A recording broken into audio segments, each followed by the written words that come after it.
हाँ दोस्तों, ये सारोली गेट, इसके आगे जाओगे तो कुंभारे गांव, उससे पहले आना था टाइम्स गैलरी से पहले एक लारी लगती है जोरदार। यहाँ पे समोसे मिलते हैं गर्मा गर्म, एक बार तो टेस्ट कर लेना। भीड़ रहती है एनी टाइम, जोरदार समोसे मिलते हैं, बेस्ट समोसे मिल जाएंगे आपको। हाँ दोस्तों, देख सकते हैं एकदम लाइव समोसे, भीड़ कितनी है, क्योंकि यहाँ का टेस्ट बेस्ट है।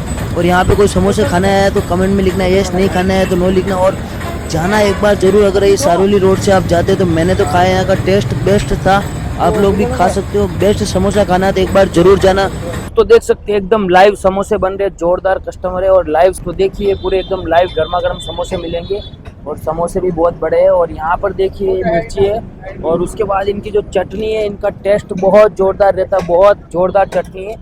अगर इनकी चटनी सबसे बेस्ट है, इनकी चटनी में बहुत खासियत है, इसके लिए दूर दूर से लोग खाने के लिए आते हैं इनके समोसे। भैया, यहाँ का समोसा कैसा लगता है आपको? एकदम अच्छा है, कैसा टेस्ट कैसा है? एकदम बढ़िया है। देख सकते हैं दोस्तों, कस्टमर खा रहे, एकदम मजा आता है, लाइव कस्टमर।